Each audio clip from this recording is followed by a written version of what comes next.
அஸ்ஸலாமு அலைக்கும். இன்றைய சூழ்நிலையை கருத்தில் கொண்டு சமுதாயம் பாதுகாப்பு என்பதை பற்றி சில இலக்கியங்களும் விரிவான நிகழ்ச்சியாக நடப்படுகிறது. இது தொடர்பாக முதல் கட்டமாக கிராத்து வருவது இந்தியாவுடைய கருத்து.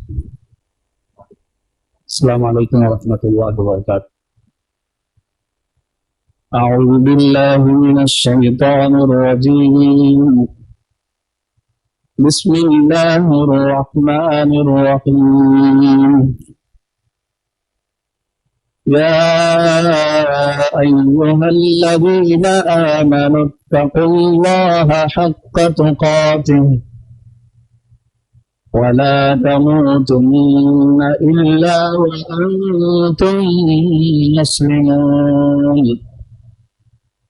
واعتصموا بحبل الله جميعا ولا تفرقوا واذكروا نعمة الله عليكم إذ كنتم أعداء فألف بين قلوبكم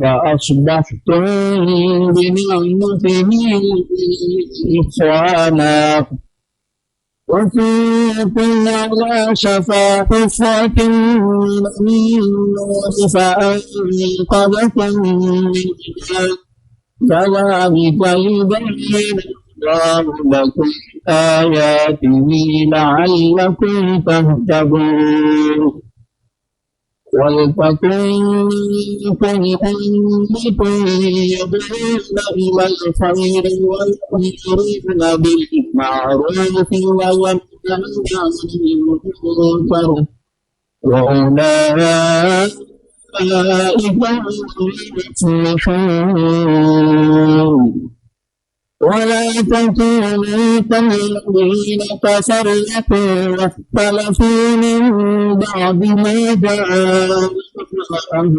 البينات وأولئك لهم عذاب عظيم يوم تبيض وجوه وتسود وجوه فأما الذين اسودت وجوههم ففي النار هم فيها خالدون. صدق الله العظيم. السلام عليكم.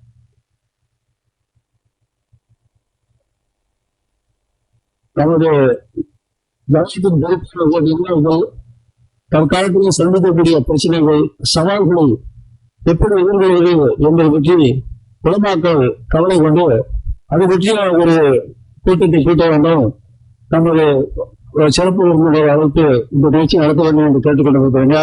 உங்கள் அனைவருக்கும் நாங்கள் அழைப்பு அளித்தோம். எங்கள் அழைப்பை ஏற்று வருகிறவர்களுக்கு நன்றியை தெரிவித்துக் கொள்கிறோம். அடுத்தபடியாக நமது சிறப்பு விருந்தினரை பற்றி அறிமுறை மூலமாக நடத்தி வருகிறோம். அஸ்ஸலாமு அலைக்கும் வரஹ்மத்துல்லாஹி வபரகாத்துஹு. பொதுவாக திண்டுக்கல் உற்சாகம் இருக்கிறாங்க. பெரிய ஆய்வு கட்டுரைகள் அதிகமாக எழுதுவாங்க. அது மாதிரி ஆய்வு உரைகள் நிகழ்த்துவாங்க. பல வழிகளில் மாஷா அல்லா குறிப்பா சமீப காலத்தில் ஏற்படக்கூடிய பல விதமான பொருளாதார நிலைகள்ல எந்தெந்த மாதிரியான விஷயங்கள் வருது, அதுக்கான தீர்வுகள் சம்பந்தமான விஷயங்கள் மாஷா அல்லா கிதாபோட நூலாக எழுதியிருக்கிறாங்க. உதாரணமா அதாவது ஷேர் மார்க்கெட் பற்றி அது மாதிரி பல தரப்புகள் எழுதியிருக்கிறாங்க நூல்களாக. கல்வி சம்பந்தமாகவும் அதனுடைய ஈடுபாடுகள் சம்பந்தமா மாஷால் எழுதியிருக்கிறாங்க. கல்வியில் தீர்மானங்களுடைய முக்கியமான மாணவர்கள் வைப்பாங்க. இன்னைக்கு காலையில உலமாக்களுக்காக ஒரு நிகழ்ச்சி வச்சோம். அதாவது வெப்ப சட்டங்கள் ஒரு பாடல் அப்படிங்கிற தலைப்புல சலாஹியா மாசால மாணவர்களுடைய கருத்தரங்கம் நடந்துச்சு. அதாவது மாணவர்கள் இந்த வெப்ப சட்டங்கள் ஒவ்வொரு நிலைகள் ஆக்சுவலா நம்ம சரியத்துல என்ன சொல்லப்பட்டிருக்குது, சமீப காலத்துல சட்டங்கள் எப்படி நம்ம நாட்டுல இருக்குது, மொத்த இடங்கள் எப்படி இருக்குது, அந்த மாதிரி இப்போ குறிப்பாக மக்கள் சட்டம் மசோதா இந்த அடிப்படையில நம்ம ஊர்நோக்கி இருக்கக்கூடிய பிரச்சனைகள் என்ன அப்படிங்கிற சம்பந்தமா மாணவர்கள் பேசினாங்க. அதுக்கு ஒரு மொழி ஆய்வுரையான மாஷா அல்லா அவங்க காலையில நம்ம நிகழ்த்தினாங்க. அதோடு நம்ம இல்லாம விவசாயிகள் இதுவும் அது சம்பந்தப்பட்டிருக்கிறதுனால அதே மாதிரி பள்ளிவாசல்களுடைய நிலங்கள் அதை பாதுகாக்கிறதுக்கான ஏற்பாடுகள் செய்யக்கூடிய பொறுப்புகள் வந்து இந்த பள்ளிவாசலுடைய நிர்வாகிகள். அது மாதிரி அது மட்டும் இல்லாம பள்ளிவாசலை சுற்றி இருக்கக்கூடிய நம்முடைய வாலிபர்கள், அது மாதிரி பெண்கள், இந்த மாதிரி விஷயங்கள் எல்லாம் இன்னொரு மாதிரியான பிரச்சனைகள் வரும். அந்த மாதிரி பிரச்சனைகளை எப்படி நடந்து கொண்டா நம்ம பள்ளிவாசலை பாதுகாக்கிறதோட பள்ளிவாசலுடைய சூழ்நிலைகளை பள்ளிவாசலுக்கு அக்கம்பக்கத்தை இப்படி நம்ம பாதுகாக்க முடியும். அது மாதிரி சிறார்களுக்கான அவங்க தீனோட இணைக்கிறது, பள்ளிவாசலோட இணைக்கிறது, வாலிபர்களை இணைக்கிறது, அது மாதிரி பெண்களுக்கு தீனை போய் கொண்டு சேர்க்கிறது. இதுல நம்முடைய பங்கு என்ன? உலமாத்தை செய்யலாம் ஒரு பக்கம், அது அல்லாம நிறுவனங்களுக்கு பங்கு என்ன அப்படிங்கிற சமுதாயத்தை பாதுகாக்கிறதுக்கு நம்ம என்ன செய்யணும் அப்படிங்கிற மாதிரி விஷயங்கள். அது மட்டும் இல்லாம நம்ம சந்திக்கக்கூடிய சிக்கலான விஷயங்களை நம்ம எப்படி செஞ்சா நமக்கு ஒரு அந்த சரியான முறையில் நம்ம தீனோட அடிப்படையில் அந்த சிக்கல்களை தீர்க்க முறைகளை சொல்லலாமா? இன்ஷா அல்லாஹ் நமக்கு முன்னால பேசுவாங்க. இன்ஷா அல்லாஹ் எழுதிடும் இது வரைக்கும் இன்ஷா அல்லாஹ் அவர்கள் பேசுவார்கள். அதுக்கு முன்னால சந்தேகங்கள் இருந்தால் இன்ஷா அல்லாஹ் கேட்க அவருக்கு வாய்ப்பு தான் இன்ஷா அல்லாஹ் சொல்லுவாங்க. இன்ஷா அல்லாஹ். அஸ்ஸலாமு அலைக்கும். அஸ்ஸலாமு அலைக்கும் வரஹ்மத்துல்லாஹி வபரகாத்துஹு. இன்னல் ஹம்தலில்லாஹ் நஹ்மதுஹு வ நஸ்தஈனுஹு வ நஸ்தக்ஃபிருஹு வ நு'மினு பிஹி வ நதவக்கலு அலைஹி வ நஅஊது பில்லாஹி மின் ஷுரூரி அன்ஃபுஸினா வ மின் ஸய்யிஆத்தி அஅமாலினா من يهد الله فلا مضل له ومن يضلل فلا هادي له ونشهد ان لا اله الا الله وحده لا شريك له ونشهد ان محمدا عبده ورسوله صلى الله وسلم على سيدنا محمد وعلى اله واصحابه وازواجه وذرياته واهل بيته واتباعه اجمعين اما بعد فقد قال الله تعالى في القران العظيم والفرقان المجيد أعوذ بالله من الشيطان الرجيم بسم الله الرحمن الرحيم إنما يعمر مساجد الله من آمن بالله واليوم الآخر وأقام الصلاة وآتى الزكاة ولم يخش إلا الله فعسى أولئك أن يكونوا من المهتدين صدق الله العظيم. قال النبي صلى الله عليه وسلم كلكم راع وكلكم مسؤول عن رعيته أو كما قال صلى الله عليه وسلم. புகழனைத்துணையாக உறைவனாகி அல்லாஹ் உலகத்தினுக்குனே உரித்தாகட்டுமாக. அல்லாஹ்வுடைய ஸலாத்தும் ஸலாமும் நம்ம இன்னும் மேலான முஹம்மது ரசூலுல்லாஹி ஸல்லல்லாஹு அலைஹி வஸல்லம் அவர்களின் மீதும் அவர்களுடைய தோழர்கள், குடும்பத்தார்கள், அவர்களை பின்பற்றி வந்த தாபிஈன்கள், தபா தாபிஈன்கள், ஃபுகஹாக்கள், ஷுஹதாக்கள், நல்லவர்கள் நம் அனைவரின் மீதும் என்றென்றும் என்று நிலவட்டுமாக. அல்லாஹ்வுடைய மேலான ரஹ்மத்தையும் அவனுடைய பொருத்தத்தையும் பெற்றுக் கொண்ட நல்லடியார்களுடைய கூட்டத்தில் எல்லாம் நம்மை கபூல் செய்கிறானாக. வாழும் காலம் எல்லாம் நிம்மதியாகவும் ஆரோக்கியமாகவும் வாழக்கூடிய பெருந்தாக்கியத்தை நமக்கு நம் சமுதாயத்திற்கு ரப்புல் ஆலமீன் தந்திருவானாக. கண்ணியத்திற்குரியவர்களே, இந்த பாரம்பரியமிக்க ஷம்சுல் இஸ்லாம் சங்கத்தினுடைய நூற்றாண்டு அரங்கத்தில் நடைபெற்றுக் கொண்டிருக்கக்கூடிய இந்த ஒரு முக்கியமான நிகழ்வுக்கு நிர்வாகிகளுக்கான மஸ்ஜிதுகள் மற்றும் சமுதாய பாதுகாப்பு தொடர்பான ஒரு நிகழ்வுக்கு ஏற்பாடு செய்யப்பட்டிருக்கிறது. எல்லா புகழும் அல்லாஹ்வுக்கே. அல்லாஹு ஜல்ல ஷானுஹு தஆலா இதன் மூலமாக நமக்கு முழுமையான பயன் பெறுவதற்கும் அதை செயல்படுவதற்கும் அந்த நோக்கத்திலே வெற்றி பெறுவதற்கும் அல்லாஹ் உதவி செய்தல்வானாக. மஸ்ஜிதை நிர்வகிக்கக்கூடியது பொறுப்பு என்பது ஒரு உன்னதமான பொறுப்பு. அது ஒரு பதவி அல்ல, அது பொறுப்பு. நமக்கு தெரியும். இது மஸ்ஜிதை நிர்வாகம் செய்தவர்கள், மஸ்ஜிதை நிர்வகித்தவர்கள் உலகத்தினுடைய மார்க்கத்திலே சிலாகித்து சொல்லப்பட்ட 3 மஸ்ஜிதுகள். ஒன்று அல் மஸ்ஜிதுல் ஹராம், இன்னொன்று அல் மஸ்ஜிதுல் நபவி, அடுத்ததாக அல் மஸ்ஜிதுல் அக்ஸா. இந்த 3 மஸ்ஜிதையும் நிர்மாணம் செய்தவர்கள், உண்டாக்கியவர்கள், கட்டியவர்கள் நபிமார்கள். ஹரம் ஷரீஃபை ஹஜ்ரத் இப்ராஹிம் அலைஹி ஸலாத்து வஸ்ஸலாம், ஹஜ்ரத் இஸ்மாயில் அலைஹி ஸலாத்து வஸ்ஸலாம் அவர்கள் இணைந்து கட்டியதாக குர்ஆன் சொல்லும். வஇத் யர்ஃபஉ இப்ராஹீமுல் கவாஇத மினல் பைத்தி வ இஸ்மாயில். அதேபோன்று மஸ்ஜிது நபவியை உருவாக்கியவர்கள் முஹம்மது ரசூலுல்லாஹி ஸல்லல்லாஹு அலைஹி வஸல்லம் அவர்கள். அல் மஸ்ஜிதுல் அக்ஸா சுலைமான் அலைஹி ஸலாத்து வஸ்ஸலாம் அவர்கள் கட்டி எழுப்பினார்கள். அப்படியானால் மஸ்ஜிதை நிர்மாணிப்பதும், மஸ்ஜிதை நிர்வகிப்பதும், மஸ்ஜிதை கட்டி காப்பதும் மஸ்ஜிதுக்கான பாதுகாப்புக்கான செயல்பாடுகள் ஈடுபடுவதும் எவ்வளவு உன்னதமான உயர்தரமான ஒரு காரியம் என்பதை நம்மால் விளங்க முடியும். நபிமார்கள் செய்த காரியம் அது. அப்படிப்பட்ட ஆக உயர்ந்த பொறுப்பை அல்லாஹ் நம்மளிடத்திலே கொடுத்திருக்கிறான். ஆக உயர்ந்த பொறுப்பை அல்லாஹ் நம்மளிடத்திலே கொடுத்திருக்கிறான்.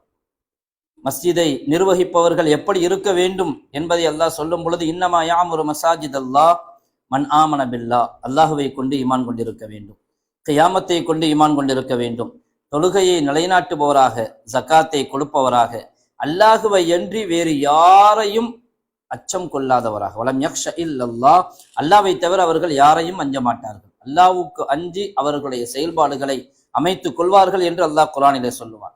இப்போ மஸ்ஜிதை இபாதத்தை கொண்டு நிர்மாணிப்பது, மஸ்ஜிதை கட்டிடங்களின் மூலமாக, மஸ்ஜிதை பாதுகாப்பதன் மூலமாக, அந்த இடத்தை பாதுகாப்பது, அந்த நிலத்தை பாதுகாப்பது, மஸ்ஜிதுடைய சொத்துக்களை பாதுகாப்பது, இதுவெல்லாம் நம்மிடத்திலே ஒப்படைக்கப்பட்ட பொறுப்பு. ஸல்லல்லாஹு அலைஹி வஸல்லம் அவருடைய காலம் முதற்கொண்டு இந்த வக்ஃபினுடைய நடைமுறைகள் இருந்து வருகிறது. ஹஜ்ரத் உமர் ரலியல்லாஹு தஆலா அன்ஹு அவர்கள் வக்ஃப் செய்திருக்கிறார்கள். ஹஜ்ரத் உஸ்மான் ரலியல்லாஹு அன்ஹு அவர்கள் வக்ஃப் செய்திருக்கிறார்கள். பிர் ரூமா என்ற கிணற்றை முஸ்லிம்களுக்கு தண்ணீர் தேவை என்பதற்காக யூதனிடமிருந்து விலைக்கு வாங்கி அதை வக்ஃப் செய்தார்கள் முஸ்லிம்களுக்காக. ஒரு நேரம் இப்படி வந்தது, ஹஜ்ரத் உஸ்மான் ரலியல்லாஹு தஆலா அன்ஹு அவர்கள் இறுதி நேரம், எதிரிகள் கிளர்ச்சியாளர்கள் அவர்களை ஷஹீதாக்குவதற்காக வீட்டுக்குள்ளே முடக்கிவிட்டார்கள் ஹஜ்ரத் உஸ்மான் ரலியல்லாஹு அன்ஹு அவர்களை. அந்த சமயத்திலே அந்த கிளர்ச்சியாளர்களிடத்திலே பல செய்திகளை சொன்னார்கள், ஞாபகமூட்டினார்கள். அதில் ஒன்று, எனக்கு நீங்கள் இன்று தண்ணீர் தர மறுக்கிறீர்கள், நான் தான் மதீனாவாசிகளுக்கு வேறு ரூமாவை வாங்கி வக்ஃப் செய்தேன், அந்த உஸ்மானுக்கா நீங்கள் தண்ணீர் தர மறுக்கிறீர்கள் என்று கேட்டார்கள். ஹஜ்ரத் உஸ்மான் ரலியல்லாஹு அன்ஹு அவர்கள் கடைசியிலே ஷஹீதாக்கப்பட்டார்கள். ஆனால் அவர்கள் கொடுத்த வக்ஃப் அல்லாஹ்வுடைய கிருபையிலே அவர்களுக்கு பிறகும் பயன்பட்டது. அது ஸைத் ரலியல்லாஹு தஆலா அன்ஹு சொல்லுவாங்க, லம் நர கைரன் லில் ஹய்ய் வலா லில் மய்யித், உயிராக இருப்பவருக்கும் மரணித்தவருக்கும் நான் மின் ஹாதிஹில் அஹ்பஸில் மௌகூஃபா, இந்த வக்ஃப் சொத்துக்களை போன்று ஒரு சிறந்த ஒன்றை நான் பார்த்ததில்லை என்று சொல்வார்கள். அது உயிராக இருப்பவருக்கும் சரி, மரணித்தவருக்கும் சரி. மரணித்தவருக்கு நமக்கெல்லாம் தெரியும், அவருடைய ஆமல் நாமாவுக்கு நன்மை போய் சேர்ந்து கொண்டே இருக்கும். அதே போன்றுதான் உயிராக இருப்பவருக்கும் அது பயன் கொடுத்து கொண்டிருக்கும். ஏனென்றால் அந்த கட்டிடம், அந்த இடம், அந்த சொத்து அப்படியே பாதுகாக்கப்பட்டிருக்கும். அதிலிருந்து உலகத்தில் வாழக்கூடிய ஒவ்வொரு தரப்பினரும் அதை பயன்படுத்தி கொண்டே இருப்பார்கள். அப்படியானால் இந்த வக்ஃப் சொத்துக்கள் இருக்குது, அது நமக்கும் முன்னோர்களுக்கும் மத்தியிலான ஒரு பாலம், நம்மை அவர்களோடு இணைக்கக்கூடிய ஒரு பாலம், அது நம்மை அவர்களோடு கனெக்ட் ஏற்படுத்தக்கூடிய ஒரு பாலம். அந்த பாலம் இன்று முறிந்து விடக்கூடாது என்பதிலே நாம் கவனமாக இருக்க வேண்டும். நமக்கும் அவர்களுக்கு மத்தியிலான தொடர்பு என்ன? இந்த இடத்தை வக்ஃப் செய்தவர்கள், இன்னைக்கு வக்ஃப் சொத்துக்கள் தமிழ்நாட்டில் எவ்வளவு இருக்குது? முழு தமிழகத்திலும் பாருங்கள், பெரும் பெரும் காலேஜுகள். திருச்சியிலே ஜமால் முகமது காலேஜ் இருக்கிறது, ஜாமியா அன்வார் உல் மதரசா இருக்கிறது, உத்தமபாளையத்திலே கருத்தர் ராவுத்தர் அவர்கள் செய்த வக்ஃபு. அதே போன்று சித்திக் சராய், இன்னைக்கும் சென்னையில சென்ட்ரல் ஜங்ஷன்ல இருக்குது சித்திக் சராய். நம்முடைய அதிராம்பட்டினத்திலையும் காதர் மொஹியுத்தீன் காலேஜுக்காக கொடுக்கப்பட்ட, இந்த மதரசாவுக்காக கொடுக்கப்பட்ட, இன்று செயல்பட்டு கொண்டிருக்கிற வக்ஃபு, ஆயிரக்கணக்கான ஏக்கர் நிலத்திலே கொடுக்கப்பட்ட வக்ஃபு சொத்துக்கள். இப்படி தமிழகம் முழுக்க நாம் பார்த்தால் இன்று ஏராளமான வக்ஃபு சொத்துக்கள் இருக்கிறது. அந்த வக்ஃபு சொத்துக்களை பராமரிப்பதும் பாதுகாப்பதும் அடுத்த தலைமுறைக்கு கொண்டு போய் சேர்ப்பதும் நம்முடைய தலையாய கடமை. அது எந்த வகையிலும் வீண் போய்விடக்கூடாது, அதை பாதுகாக்க வேண்டும். அதற்கு என்ன, ஒரு சொத்து வக்ஃபு சொத்து என்று முடிவாகிவிட்டால் பிரச்சனைகளை உருவாக்குவதை தவிர்க்க வேண்டும். பல சமயங்களில் பல பிரச்சனைகளை உருவாக்குவதற்கு, நமக்கு மத்தியிலே சண்டை சச்சரவுகளை உருவாக்குவது, ஒரு தேவையில்லாத ஒரு மோதல் போக்கை உருவாக்குவது, அதை கோர்ட்டு கேஸ் என்று அடைவது, பல பிரச்சனைகளை உருவாக்குவதை தவிர்த்து நமக்கு மத்தியில் ஒரு இணக்கமான சுமூகமான ஒரு சூழலை உருவாக்குவதன் மூலமாகத்தான் நம்முடைய சொத்து பாதுகாக்கப்படும். வக்ஃபினுடைய சொத்துக்கள் நம்மிடத்தில் எவ்வளவோ இன்று இருக்கிறது, அதை நாம் எப்படி பயன்படுத்துகிறோம்? வக்ஃபு செய்தவர் எந்த நோக்கத்திற்காக வக்ஃபு செய்தாரோ அந்த நோக்கம் அதில் நிறைவேற்றப்படுகிறதா என்பதை பார்க்க வேண்டும். அந்த நோக்கம் நிறைவேற்றப்படுகிறதா? வக்ஃபு செய்தவர்கள் எதற்காக வக்ஃபு செய்திருக்கிறார்கள் என்று நம்மிடத்திலே ஆவணம் இருக்கிறது என்று சொன்னால், அந்த ஆவணத்தின்படி நாம் நடக்கிறோமா, அதன்படி செயல்படுகிறோமா? இல்லைங்க, அவர் விளங்காம ஏதோ சொல்லிட்டு போயிட்டாரு. இன்னைக்கு பல இடங்கள்ல மதரசாக்களுக்காக வக்ஃபு செய்யப்பட்ட இடங்களை மஸ்ஜிதாக்க பார்க்குறாங்க. மஸ்ஜிது உண்டாக்குறது நல்ல காரியம். ஆனால் மதரசாவுக்கு செய்யப்பட்ட வக்ஃபை மஸ்ஜிதாக ஆக்குவது அது வக்ஃபு செய்தவருக்கு செய்கிற துரோகம். நம்மளாம் முடிவு செய்யக்கூடாது இது நல்ல காரியம்ங்கிறத. ஷர்துல் வாக்கிஃப் கனசி ஷாரி, மார்க்க வல்லுநர்கள் சொல்லுவார்கள், வக்ஃபு செய்தவர் எந்த நிபந்தனை இட்டிருக்கிறாரோ அது குர்ஆன் சுன்னாவில் சொல்லப்பட்ட ஒரு செய்தியை போன்று, கட்டளையை போன்று அதை அப்படியே நிறைவேற்ற வேண்டும். கபருஸ்தானுக்குள்ள இடத்தை மஸ்ஜிதுக்கு பயன்படுத்த முடியாது. அது கபருஸ்தானுக்காக வக்ஃபு செய்யப்பட்டிருக்கிறது, கபருஸ்தானுடைய வருமானத்திற்காக வக்ஃபு செய்யப்பட்டிருக்கிறது என்று சொன்னால் அதை கபருஸ்தானுக்காகத்தான் பயன்படுத்த வேண்டும். ஃபுகஹாக்கள் இதுல எவ்வளவு பேணுதலாக இருந்தார்கள் என்றால், ஒரு கால் ஒரு வக்ஃபை அதற்காக செலவு செய்ய முடியாத அளவுக்கு பலகீனமாகி போய்விட்டது, வருமானம் இல்லாமல் போய்விட்டது, அதை மாற்றியே ஆக வேண்டும், அந்த வக்ஃபை வேறொன்றுக்கு மாற்றி ஆக வேண்டும், வேறொரு இடமாக அதை மாற்ற வேண்டும், இந்த இடத்தில் அது வக்ஃபின் மூலமாக எந்த பிரயோஜனமும் இல்லை, அதை விற்று மாற்ற வேண்டும் என்றால் அதற்கு நிறைய நிபந்தனைகளை வைத்தார்கள். ஒரு சொத்தை மாற்றுவது என்று சொன்னால் தெரிந்தவர்களுக்கு விற்கக்கூடாது, பழக்கமானவர்களுக்கு விற்கக்கூடாது, நம்முடைய உறவினர்களுக்கு விற்கக்கூடாது, ஏமாந்து போய் குறைந்த விலைக்கு விற்கக்கூடாது. அதை முடிவு செய்பவர் விற்கலாம், வக்ஃபை மாற்றலாம் என்று முடிவு செய்பவர் யாராக இருக்க வேண்டும்? அல்லாஹ்வை அஞ்சிய, மார்க்கம் சட்டம் தெரிந்த ஒரு காசியாக இருக்க வேண்டும். அதற்கு சொல்லுவார்கள் காதில் ஜன்னா, சுவர்க்கத்தின் காதி. அவர் அல்லாஹ்வை அஞ்சக்கூடியவராக இருக்க வேண்டும். அப்படிப்பட்டவர்களுடைய ஆலோசனையின்படிதான் நாம் வக்ஃபு சொத்தை பராமரிக்க வேண்டும். இல்லை என்று சொன்னால் நாம ஒரு விஷயத்தை விளங்கி கொண்டு இது இந்த வக்ஃபை இதுக்கு பயன்படுத்த நல்லா இருக்கும், அவர் வக்ஃபு செஞ்சவர் அந்த அளவுக்கு விபரம் இல்லாம சொல்லிட்டு போயிட்டாரு, இது எந்த வகையிலும் ஏற்புடையதல்ல. அவர் என்ன சொன்னாரோ அதுதான், எந்த நோக்கத்துக்காக இருக்கிறதோ அதுதான். இன்னைக்கு எவ்வளவு சொத்துக்கள் நம்மள்கிட்ட இருக்குதோ அதை பாதுகாக்கிறதுன்னு சொன்னா வேலி போட்டு பாதுகாக்கிறது இல்லை. இன்னைக்கு வக்ஃபுனுடைய நிறைய இடங்கள் நம்மிடத்துல ஏனோதானு கிடக்குது.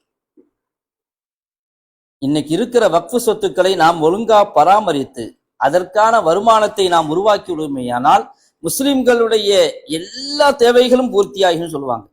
முஸ்லிம்களுக்கான படிப்பு தேவை, அவர்களுக்கான பொருளாதார தேவை, அவர்களில் இருக்கக்கூடிய விதவைகளுக்கான தேவை, ஏழைகளுக்கான, அனாதைகளுக்கான, அத்துணை பேர்களுக்கான தேவையும் நிறைவேறிவிடும்.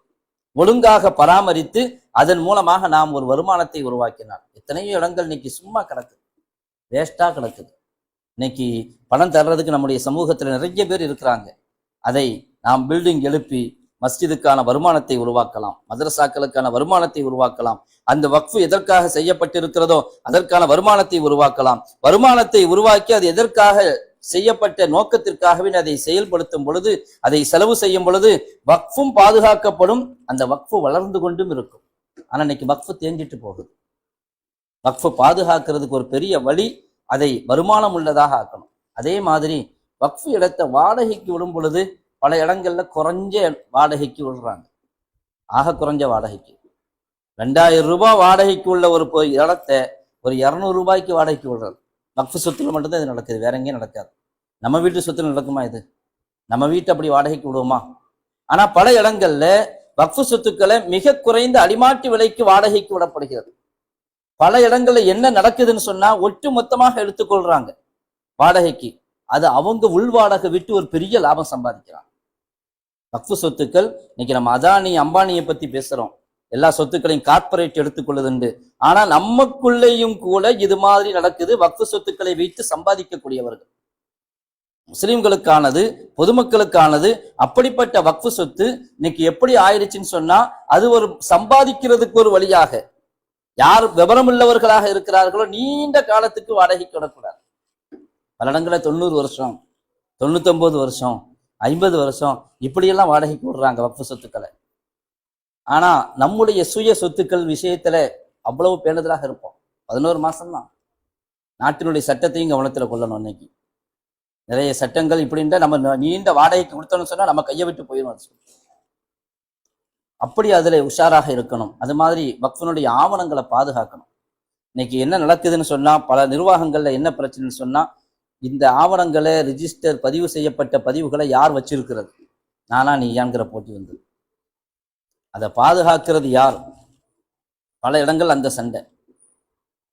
அதுக்கு சில இடங்கள்ல என்ன ஆயிருதுன்னு சொன்னா காலப்போக்கில் அவர் வாங்கி வீட்டுல பீரோல பூட்டி வச்சுக்கிறாரு. அதுக்கு பிறகு காலாகாலமாக அவர்கிட்ட இருக்குதுங்கிறது நீண்ட காலத்துக்கு பிறகு யாருக்குமே தெரியாம போயிடும். இந்த மஸ்ஜிதினுடைய வக்ஃபினுடைய ஆவணங்கள் எங்கேன்னு கேட்ட யார்கிட்டயுமே இல்லை இன்னைக்கு. அப்படியான நிலைமைகள் நிறைய இடங்கள்ல இருக்கு. அதுல நம்ம உஷாராக இருக்கணும். ஆவணங்களை பாதுகாக்கிறது இன்னைக்கு நம்ம வீட்டுல தான் வச்சு பாதுகாக்கணும் இல்லை இன்னைக்கு சூழல்ல. இன்னைக்கு சூழல்ல பாதுகாப்பு பெட்டக வசதிகள்லாம் இருக்குது. பொது இடங்கள்ல வச்சு பாதுகாக்க முடியும், பத்திரமாக அதை பாதுகாக்க முடியும். அது மாதிரியான இடங்கள்லாம் வரும் பொழுது ஒரு தனிநபர் வைத்துக் கொண்டு இருக்கும் போதுதான் அந்த பிரச்சனை வரும். ஒரு தனிநபருடைய கையில் இருக்கும் போதுதான் அதை கண்காணித்து கொண்டிருக்க வேண்டும். காலப்போக்கில யார்கிட்ட இருக்குன்றே தெரியாதுன்னு வரும் பொழுது அந்த ஆவணங்கள் ரிஜிஸ்டர் செய்யப்பட்ட பதிவேடுகள் தேடும் பொழுது எங்கே என்ன ஏது அது சம்பந்தப்பட்ட பிரச்சனைகள். இந்த காலத்துல பதிவேடு இல்லைன்னு சொன்னா வக்ஃபே இல்லைன்னு சொல்லும் இந்த சட்டம், இப்ப வந்திருக்கிற சட்டம். ஆவணப்படுத்தப்பட்டு இருக்க வேண்டும். இல்லை என்றால் அந்த சொத்துக்கள், அந்த வக்ஃபு சொத்துக்கள் வக்ஃபாகவே எடுத்துக்கொள்ளப்படாது. எல்லாம் பாதுகாக்க வேண்டும். இந்த சட்டம் தாக்கலாகி ஒரு சட்டமாக உருவெடுக்குமேயானால் இந்த சமுதாயம் ஒரு பெரிய பிரச்சனைகளை எதிர்கொள்ள வேண்டியிருக்கும். அதற்கு நாம் அதை எதிர்கொள்வதற்கு தயாராக வேண்டும் என்றால் அதற்கு முன்பாக நாம் ஒழுங்காக செயல்பட வேண்டும். பல சமயங்களில் நாம் வக்ஃபுடைய விஷயங்களில் பொழுபோக்காகவும் கவனம் இல்லாமலும் அதே போன்று ஒரு பேணுதல் இல்லாமலும் நடந்து கொள்வதால் தான் இது மாதிரியான பிரச்சனைகள். இன்னைக்கு நிறைய பேர் யாருமே வக்ஃபு செய்ய மாட்டேங்கிறாங்க. ஏன் அப்படின்னு கேட்டா இன்னைக்கு வக்ஃபு ஒழுங்கா பாதுகாக்க மாட்டேங்கிறாங்க. வக்ஃபு பொது சொத்தை ஆட்டையை போட்டுடுறாங்க. யார் வக்ஃபு சொத்தை பராமரிக்கிறாங்களோ அவர்களே அதை வைத்து சம்பாதிக்கிறாங்க. ஆனா வக்ஃபு செய்யப்படாமல் இன்னைக்கு காலத்துல வக்ஃபு செய்யப்படுவது விடப்பட்டு போய்விட்டது என்று சொன்னால் அதற்கு இதுவும் ஒரு காரணம். ஏனென்றால் வக்ஃபு ஒழுங்காக பராமரிக்கப்படுவதில்லை, வக்ஃபு சொத்துக்கள் பாதுகாக்கப்படுவதில்லை. நம்மள்கிட்ட இருக்கிற வக்ஃபு சொத்துக்கள் என்னென்று பேனர் அடிச்சு விட்டலாம். எவ்வளவு விளம்பரப்படுத்த முடியுமோ அவ்வளவு விளம்பரப்படுத்தலாம். வக்ஃபு செய்யப்பட்டுடுச்சுன்னு சொன்னா அதை விளம்பரப்படுத்தணும். ஏண்டா நாளைக்கு நம்முடைய சொத்துக்களை அபகரிப்பதற்கு ஒரு பெரிய திட்டமும் சூழ்ச்சியும் போடப்பட்டு கொண்டிருக்கு. அதனால நம்முடைய சொத்துக்களை பாதுகாக்கிறதுக்கு பகீரத ஒரு பெரிய முயற்சி நாம் எடுத்தாக வேண்டும். இல்லை என்று சொன்னால் நம்முடைய வக்ஃபு சொத்துக்கள் என்னவாகும் என்று தெரியாது. அதே போன்று வக்ஃபை நிர்வகிப்பவர்கள் அவர்களிடத்திலே ஒரு பெரிய பொறுப்பு ஒப்படைக்கப்பட்டிருக்கிறது என்கிற அடிப்படையில அதில் மிகவும் பேணுதலாகவும் செயல்பட வேண்டும். நான் காலையில கூட சொன்னேன், ஒரு பள்ளிக்கு ஒருத்தர் வக்ஃபு செஞ்சாரு, விளக்கு ஏற்றுவதற்கு எண்ணெயே வக்ஃபு செஞ்சார். அந்த காலத்துல மண்ணெண்ணெய் விளக்கு, எண்ணெயில ஜெய்த்தூன் எண்ணெயில எரியக்கூடிய விளக்கு தான் இருக்கும். எண்ணெயை வக்ஃபு செஞ்சாருன்னு சொன்னா எவ்வளவு நேரம் அந்த விளக்கை எரிக்கணும் அதுக்கும் சட்டம் சொல்லியிருக்கிறாங்க. இரவு முழுக்க விளக்கு எரிச்சு கொள்ளலாமா? அப்படி எடுத்துக்கொள்ள முடியாது. இரவு முழுக்க விளக்கு எரித்து அந்த எண்ணெயை வீணாக்க கூடாது, வக்ஃபு செய்யப்பட்ட எண்ணெய். அதே போன்று ஒவ்வொரு விஷயமும் சின்ன சின்ன விஷயமும் நம்முடைய ஃபுக்கஹாக்கள் சட்ட வல்லுநர்கள் சட்டம் சொல்லியிருக்கிறார்கள். நம்முடைய பள்ளிவாசல்ல பாய் இருக்குது, பழைய பாய்கள், அதை சேர்த்து வச்சிருப்போம். அது ஒரு கால் நம்முடைய கவனம் இல்லாததின் காரணமாக பாய் உக்கி போய் கிழிஞ்சு போய்விட்டால் நிர்வாகிகள் தான் அதற்கு இழப்பீடு கொடுக்க வேண்டும். மார்க்கத்தினுடைய சட்டம் அது. ஏனென்றால் நம்முடைய கவனக்குறைவினால் அந்த பாய் வீணாகி போயிருக்கிறது என்றால் அதற்கான அது வீணா போச்சு, தூக்கி எரிச்சிருங்க. அதுக்கு முன்னாடியே ஒரு கால் அது எரிக்கிற நிலைக்கு வந்துரும், அது பயன்படுத்த முடியாது, அது வக்ஃபு செய்யப்பட்ட பாயாக இருந்தால் வேறு வழியே இல்லை என்று சொன்னால் அந்த சமயத்தில் விற்கவும் செய்யலாம். அதற்காக வேறு பாய் வாங்கி விற்கலாம் அந்த பணத்துல. ஆனால் அதுவும் செய்யாமல் அப்படியே கிடக்க போட்டு விட்டோம், அது ஒன்றுமில்லாமல் போய்விட்டது, உளுத்து போய்விட்டது, அதற்கு பிறகு அந்த பாயை பயன்படுத்த முடியாதுன்னா யார் அதற்கு பொறுப்போ அவர்கள் தான் அதற்கான இழப்பீட்டை கொடுக்கணும்.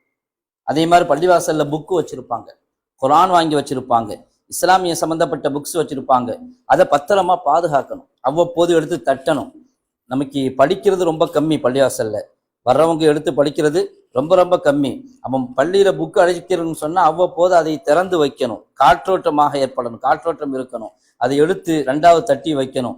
ஒரு கால் அதுல கவனம் இல்லாமல் இருந்து அந்த புக்ஸ் எல்லாம் கரையால் அரிச்சு போச்சு, பயன்படுத்த முடியாத அளவுக்கு என்றால் அதற்கும் அந்த நிர்வாகம்தான், அந்த நிர்வாகத்தினர்கள் தான் தங்களுடைய சொந்த உடைமையிலிருந்து தான் கொடுத்தாக வேண்டும் இழப்பீடு.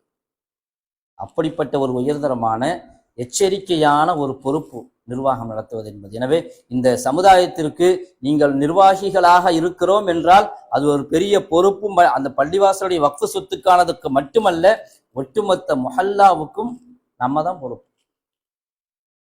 ஸல்லல்லாஹு அலைஹி வஸல்லம் அவர்கள் நபியாக ஆவதற்கு முன்பே சமூகத்தில் ஏற்படக்கூடிய அநியாயங்களை தடுத்து நிறுத்துவதற்கு எல்லோரோடையும் சேர்ந்து வேலை செஞ்சாங்க. சரித்திரத்துல நாம படிச்சிருக்கிறோம். ஹெல்ஃபுல் ஃபுல்லூல் நபியாக ஆகல அது வரைக்கும்.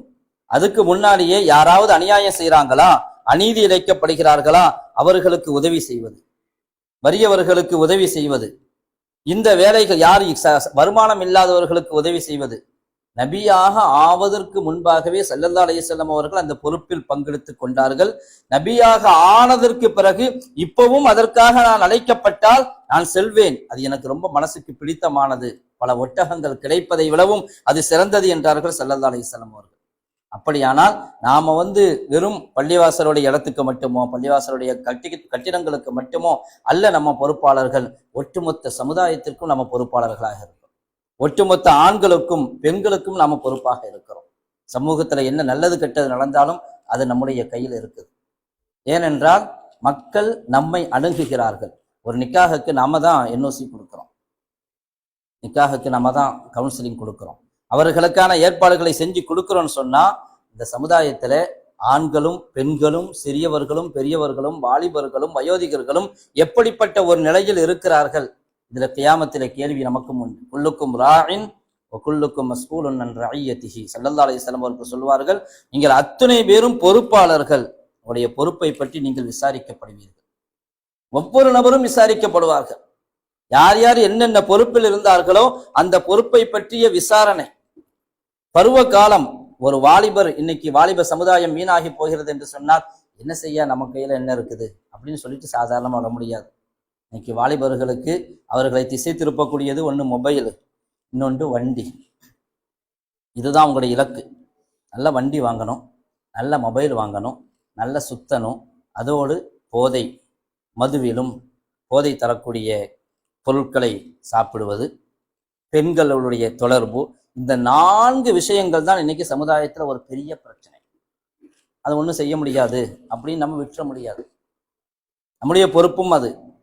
ஹதீஸ்ல வருது, லா தஸூலு கதமு இப்னு அப்தின், ஒரு மனிதனுடைய பாதம் நகராது 5 விஷயங்களுக்கு பதில் சொல்வதற்கு முன்பாக.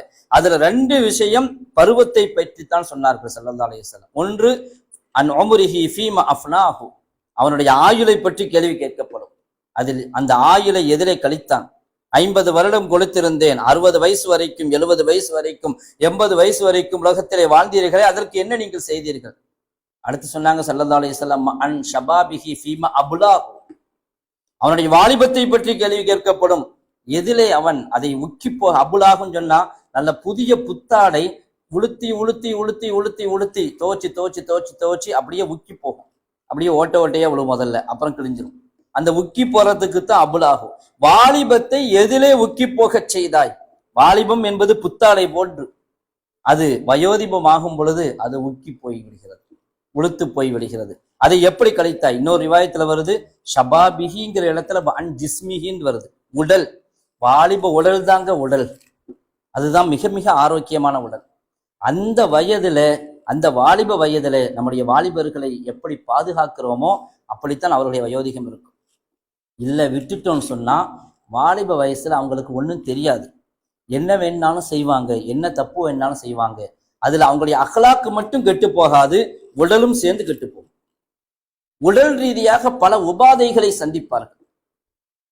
திருமணம் முடிக்கும் பொழுது பலவிதமான அச்சங்களோடு. இன்னைக்கு பல இடங்கள்ல மெடிக்கல் சர்டிபிகேட் கேட்கிறாங்கன்னு சொன்ன என்ன காரணம்?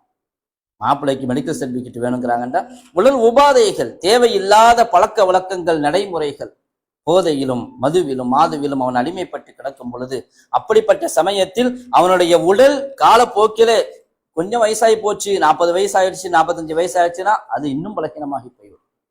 அதை பற்றித்தான் கியாமத்தில் விசாரிக்கப்படும் என்றார்கள் ஸல்லல்லாஹு அலைஹி வஸல்லம். அப்படியானால் அந்த வாலிப சமுதாயத்துக்கு அந்த சமயத்தில் அவங்களுக்கு தெரியாது என்ன செய்யணும்னு. அந்த சமயத்துல அந்த அறிவு வேலை செய்யாது.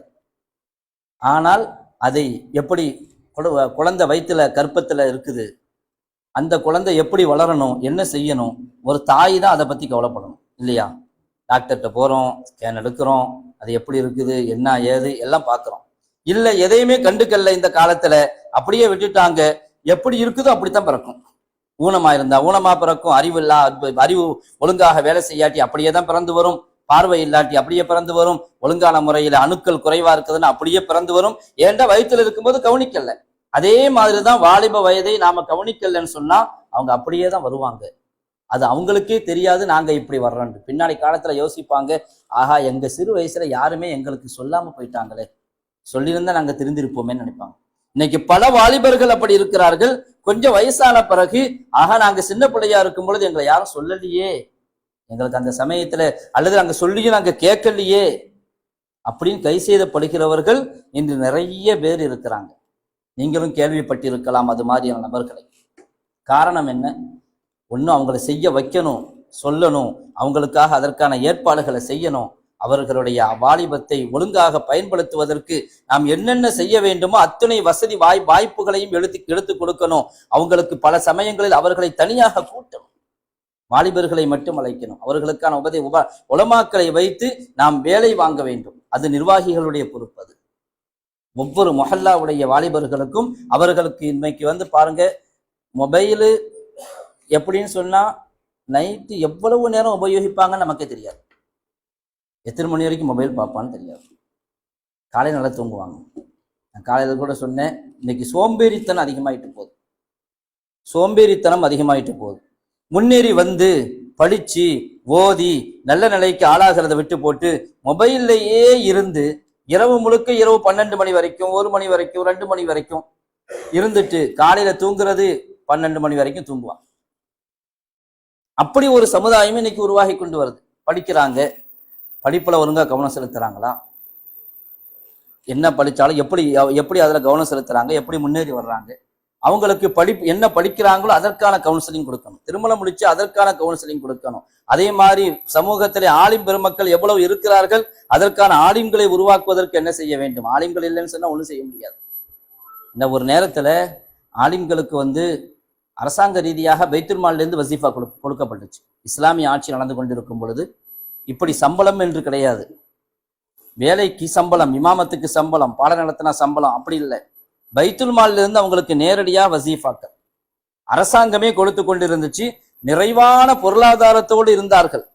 ஆனால் இன்னைக்கு அப்படியான இஸ்லாமிய அரசாங்கம் ஒன்று இல்லை. ஆனாலும் உலமாக்கள் என்ன செய்யல, அந்த பொறுப்பை விட்டுட்டு போயிடல. இல்லை எங்களுக்கு யார் வசீஃபா இல்லை, பைத்துல் மால்ல இருந்து எங்களுக்கு எதுவும் வரல, சம்பளம்ங்கிற பேர்ல ஏதோ வருது அப்படிங்கிற மாதிரி நினைச்சு இந்த பொறுப்பை உலமாக்கள் விட்டுட்டு எங்கேயும் போயிடுறதில்ல. உலமாக்கள் இதுலதான் தங்களை அர்ப்பணிக்கிறாங்க.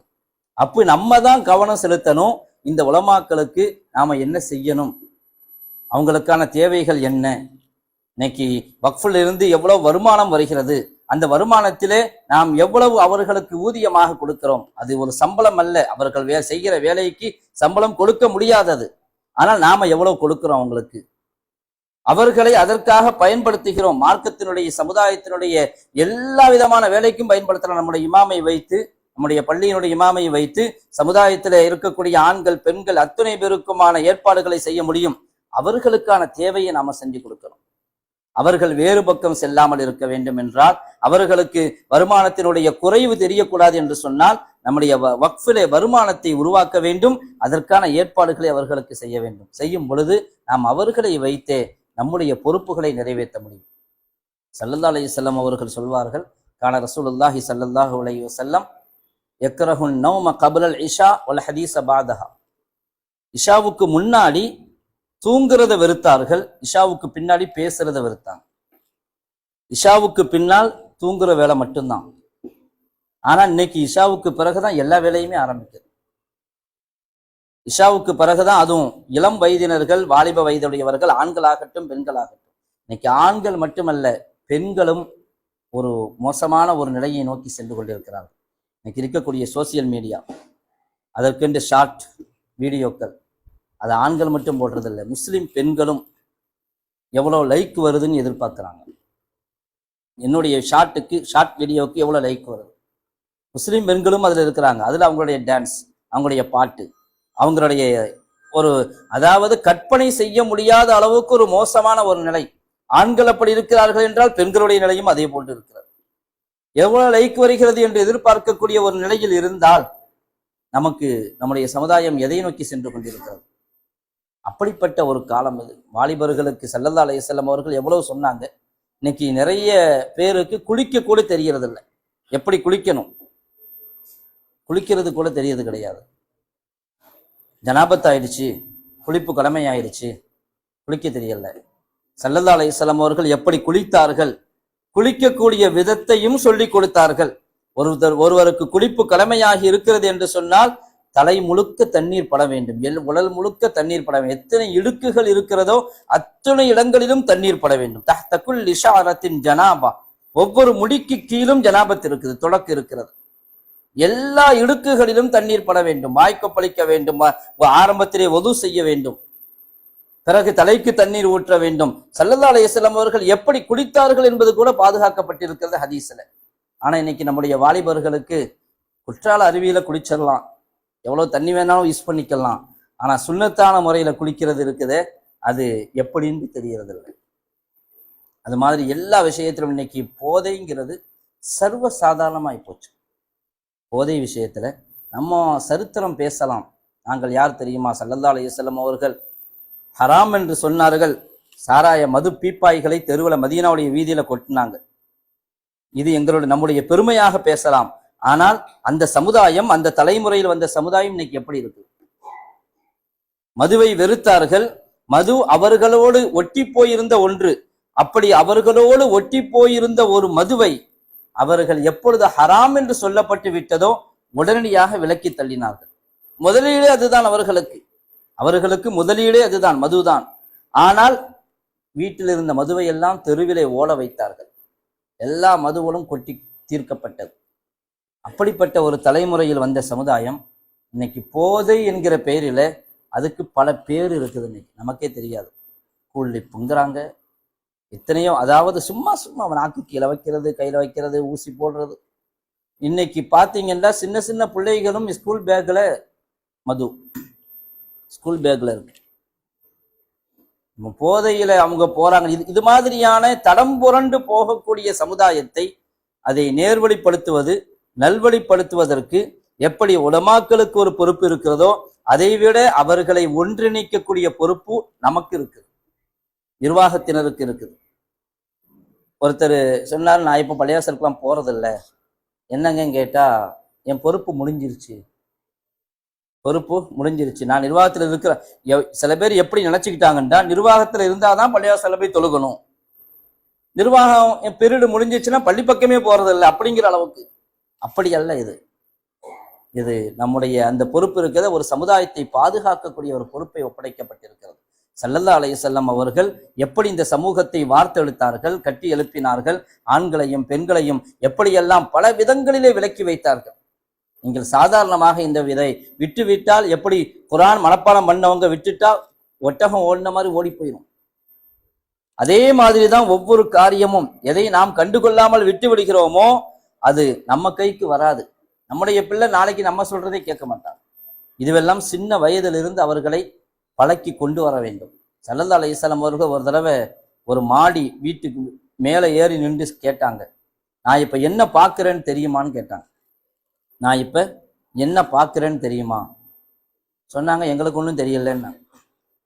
ஸல்லல்லாஹு அலைஹி வஸல்லம் அவர்கள் பார்க்கிறார்கள் என்றால் அவர்கள் எதை பார்க்கிறார்கள் என்பது நம்முடைய கண்ணுக்கு தெரியாமல் போகலாம், நபியினுடைய கண்ணுக்கு தெரியும். ஸல்லல்லாஹு அலைஹி வஸல்லம் சஹாபாக்கள் சொன்னாங்க, எங்களுக்கு எதுவும் தெரியல. அப்ப ஸல்லல்லாஹு அலைஹி வஸல்லம் அவர்கள் சொல்லுகிறார்கள், இன்னி லஅரா ஹிலால புயூதிக்கும், இன்னி லஅரா மவாகிஅல் ஃபிதன் ஹிலால புயூதிக்கும் கமவாகிஇல் கதர். ஸல்லல்லாஹு அலைஹி வஸல்லம் அவர்கள் சொன்ன செய்தி அன்றைக்கு சஹாபாக்கள் எப்படி எடுத்துக்கொண்டார்கள் என்று தெரியவில்லை, ஆனால் இன்னைக்கு கண்கூடாக பார்க்கிறோம். இன்னி லஅரா மவாகிஅல் ஃபிதன் ஹிலால புயூதிக்கும் கமவாகிஇல் கதர்.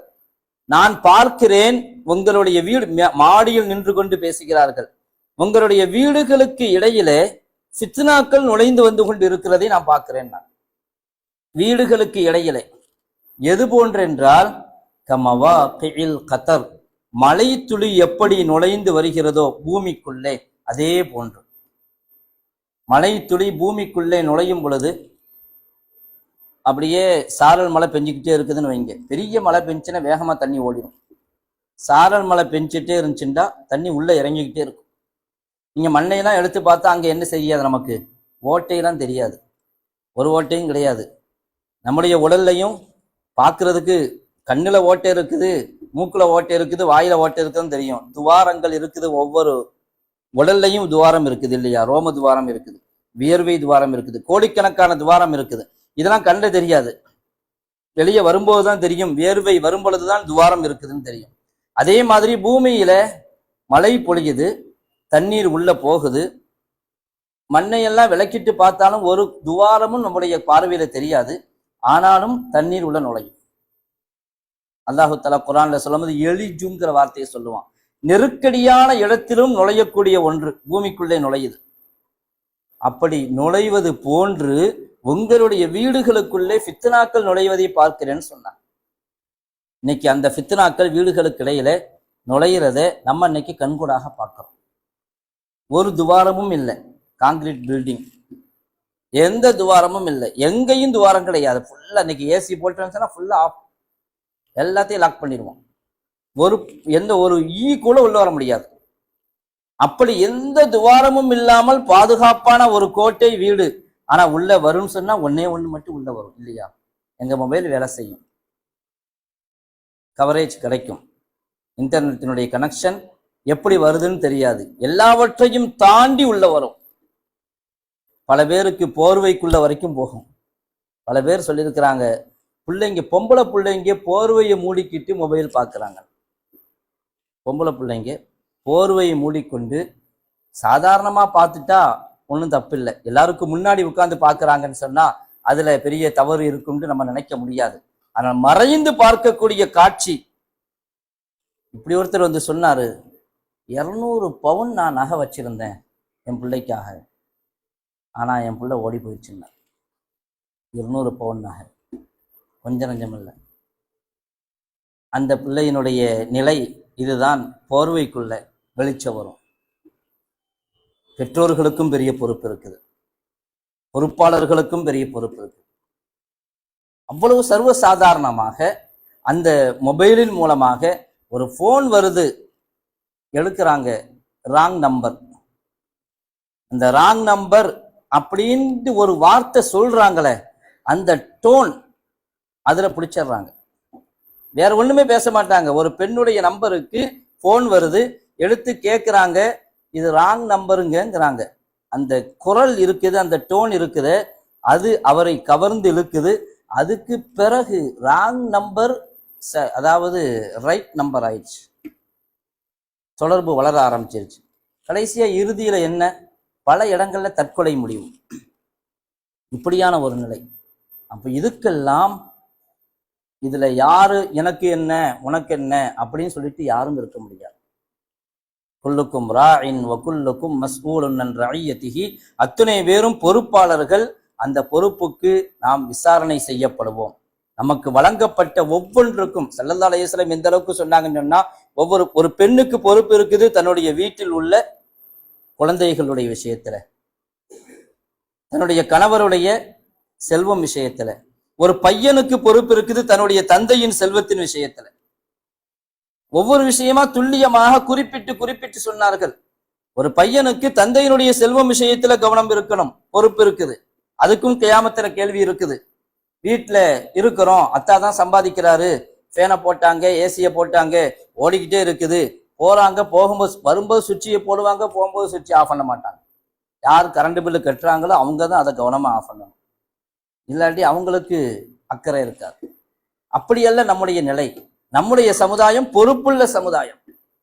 அப்ப அப்படி உருவாக்கணும்னு சொன்னா ஒவ்வொருவரும் பொறுப்பாளர்கள் என்று சொன்னால் நமக்கு தேவை வரும்போது யூஸ் பண்ணிக்கிறோம், இல்லாட்டி பேசாம போயிடுவோம். இதுக்கு நமக்கு என்ன, ஃபேன் ஒண்ணு நமக்கு என்ன, லைட் எரிஞ்சா நமக்கு என்ன, நம்மளா பில்லு கட்ட போறோம். அந்த அக்கறை இல்லாத பொழுது தந்தையினுடைய செல்வத்தில் ஒரு பொறுப்பில்லாமல் இருந்தால் அதுவும் கியாமத்திலே விசாரணை செய்யப்படும். அதே மாதிரிதான் ஒவ்வொரு நபருக்கும் எங்களுக்கு நிர்வாகத்தில் ஒரு பொறுப்பு ஒப்படைக்கப்பட்டிருக்கிறது என்று சொன்னால் நாங்கள் வெறுமனே பள்ளிவாசலை பார்ப்பதற்கு மட்டுமல்ல, சமுதாயத்தையும் பார்க்க வேண்டும். இந்த சமுதாயத்திற்கு என்ன தேவை இருக்குது, பெண்கள் பயான் வைங்க, அவ்வப்போது அவர்களுடைய நிலைமைகளை அனுசரித்து அவர்களுடைய தீன் துன்யா இரண்டையும் பார்க்க. சமுதாயத்துல ஏழைகள் இருக்கிறாங்களா, கஷ்டப்பட்டவங்க இருக்கிறாங்களா, விதவைகள் இருக்கிறாங்களா, அனாதைகள் இருக்கிறாங்களா, அவர்களுக்கான தீர்வு என்ன, அதற்காக நம்ம முயற்சி எடுக்கணும். அதே போன்று அவர்களுடைய ஆகிரா சம்பந்தப்பட்டது அதைவிட முக்கியம். தொழுகை இல்லாமல் இருக்கிறார்களா, பள்ளிவாசலுக்கு வராமல் இருக்கிறார்களா? இன்னைக்கு வாலிபர்கள் பள்ளிவாசலுக்கு வரலன்னு சொன்னா அதற்கு பல காரணங்கள் இருக்கலாம். சில சமயங்கள்ல அவங்க இஸ்லாத்தை விட்டுமே வெளியே போறது காரணமாயிரும். நம்முடைய வாலிபர்களை தக்க வைக்கணும், நம்முடைய பள்ளிவாசலோட சேர்க்கணும்னு சொன்னா அவர்களை அவ்வப்போது பள்ளிவாசலுக்கு வர வைக்கணும், அதற்கான ஏற்பாடுகளை செய்யணும். அவங்க என்ன செஞ்சா பள்ளிக்கு வருவாங்க. அதாவது பல கவுன்சிலிங் கொடுக்குறோம் படிப்பு விஷயம். இன்னைக்கு நம்மள எத்தனை பேர் ஐஏஎஸ் ஆகுறாங்க? ஒரு கூட்டம் மதரசாவிலே படித்து அவர்கள் ஆலிமாக, காரியாக, முஃப்தியாக, அதற்கு ஒரு கூட்டம் இருக்க வேண்டும். அதே போன்றுதான் எல்லா விஷயத்திலும், படிப்பு விஷயத்திலும். காவல்துறையில் எத்தனை பேர் இருக்கிறாங்க, ஐஏஎஸ் எத்தனை பேர் இருக்கிறாங்க, மருத்துவர்கள் எத்தனை பேர் இருக்கிறாங்க. நம்முடைய வாலிபர்களை ஏன் அதுக்கு தயார்படுத்தக்கூடாது? இன்னைக்கு நம்ம பேசிக்கிட்டே இருக்கிறோம், எங்க சமுதாயத்துக்கு ரொம்ப பெரிய கஷ்டம், அரசாங்க ரீதியா பல தொல்லைகள், தொந்தரவுகள், எங்களுக்கு எதிரான சட்டங்கள், நீதிமன்றத்துக்கு போனாலும் தீர்வு கிடைக்கிறது இல்லை, காவல்துறை எங்களை கண்டுக்கிறது இல்லை. இப்படியே நம்ம விமர்சனம் பண்ணிக்கொண்டே இருக்கிறோம். ஆனால் விமர்சனம் மட்டும் வேலையாகாது, செயல்பட ஆரம்பிக்கணும். நாங்க அந்த துறைக்கு ஏன் போகல? இன்னைக்கு அந்த துறையில இருக்கிற போறோம், அவங்கதான் இருக்கிறாங்க, இவங்கதான் இருக்கிறாங்கன்னு சொல்றோம். நம்ம ஏன் அந்த துறைக்கு போகல? நம்முடைய வாலிபர்களை ஏன் அதுக்கு தயார் பண்ணல? நம்முடைய வாலிபர்களுக்கு நீட் எக்ஸாம் எழுத வைக்க கூடாதா? அவர்களுக்கு அதற்கான பயிற்சி கொடுக்க கூடாதா? அவர்களை பள்ளிவாசலுக்கு அழைத்து பள்ளிவாசல் சார்ந்த இடங்களில் வைத்து அதற்கான ஏற்பாடுகளை செய்யும் பொழுது அவர்கள் பள்ளிக்கு தொலைவும் வருவார்கள், தங்களுடைய நோக்கத்தில் முன்னேறவும் செய்வார்கள். அப்படி பெரிய பெரிய அதாவது அதிகார துறைகளில் நம்முடைய சமுதாயம் எந்த அளவுக்கு இருக்கிறாங்க? எல்லாம் வெளிநாட்டுக்கு போயிடுவாங்க இல்லையா? வெளிநாட்டுக்கு போயிடுவாங்க. இல்லாட்டி ஏதோ ஒரு வகையில பிஇ படிச்சா கூட இங்க வேலை செய்ய மாட்டாங்க, வெளிநாட்டு வேலை செய்வாங்க. நான் வெளிநாட்டுக்கு போகக்கூடாதுன்றோ சம்பாதிக்க கூடாதுன்றோ சொல்லலை. ஆனால் சமுதாயத்திற்கான அதிகாரத்துறையில் நாம் இருந்தால் இந்த ஒட்டுமொத்த சமுதாயத்திற்கு உலகமும் துனியாவும் கிடைக்கும். அதே சமயத்தில் சமுதாயத்திற்கும் அது பலனாக இருக்குமா இல்லையா? கலெக்டர் ஆகக்கூடாதா? இன்னைக்கு அரசியல் ரீதியாக பல பிரச்சனைகள் வரும் பொழுது, அரசாங்க ரீதியாக பல பிரச்சனைகள் வரும் பொழுது நம்ம ஆட்கள் அந்த துறையில இருக்கிறாங்க. இன்னைக்கு கொஞ்சம் நஞ்சம் இருக்கிறாங்க, இருந்தாலும் கூட அவங்களோட நிலைமை எப்படி இருக்குதுன்னா அவங்களும் அதை கண்டுக்கிறது இல்லை. கொஞ்சம் தொப்பி போட்டு முஸ்லீம் மாதிரி போயிட்டாங்கன்னு சொன்னா சலாம் சொன்னாலும் பதில் சொல்றது கிடையாது, சலாமும் சொல்றது இல்லை, அதை கண்டுக்கிறதும் இல்லை, தங்களை முஸ்லீமாக காட்டிக்கிறதும் இல்லை. அது மாதிரி பல இடங்கள்ல இருக்கு. இதுக்கெல்லாம் காரணம் என்ன? ஆரம்பத்திலிருந்து சமூக அக்கறையும் இன்னைக்கு ஒரு சீக்கியன் அப்படி இருக்க முடியுமா பாருங்க. இன்னைக்கு சீக்கியர்கள் எவ்வளவு இருக்கிறாங்க? இருக்கிறது 2% 3% இருக்கிறாங்க. அவங்க எத்தனை துறைகள், எல்லா துறைகள்ல இருக்கிறாங்க. அவங்களுக்கான உரிமையை அவங்க எடுத்திருக்கிறாங்க. அவங்க தாடி வைக்கத்தான் செய்வோம், அது அவங்களுக்கு சட்டத்துல அனுமதி இருக்குது. குருவால் வச்சுக்கிறலாம், அவங்களுக்கு அனுமதி இருக்குது, எல்லாம் நமக்கு இருக்குது. ஆனா நம்ம விமர்சனம் மட்டும்தான் செய்யறோம். காரணம், நம்முடைய பொறுப்பை நாம் எந்த அளவுக்கு அதிலே செய்கிறோம், அதற்காக சமுதாயத்தை எந்த அளவுக்கு தயார்படுத்துறோம். ஒவ்வொரு மொஹல்லாவிலையும் எல்லாவற்றுக்கும் அவர்களை அப்படி ஈடுபடுத்தினால் சோம்பேறிகளாக மாட்டாங்க, வேலை வாய்ப்பு இல்லாதவர்களாக மாட்டாங்க. வக்ஃப் இருக்குதே, அது நமக்கு வேலை வாய்ப்பையும் உருவாக்க முடியும். அதை வைத்து இன்னைக்கு வேலை வாய்ப்பை யார் யாரிடமும் கேட்க வேண்டிய தேவையில்லை, நாமளே வேலை வாய்ப்பை உருவாக்கலாம். நம்முடைய வக்ஃப் சொத்துக்களின் மூலமாக, அதிலே கட்டிடங்களின் மூலமாக, கடைகளை கட்டுவதன் மூலமாக அதில் நம்ம வேலை வாய்ப்பு கொடுப்போம். சாதாரண படிக்காதவர்களுக்கும் வேலை வாய்ப்பை கொடுக்க முடியும், படித்தவர்களை மேலும் மேலும் படிக்க வைக்க முடியும்.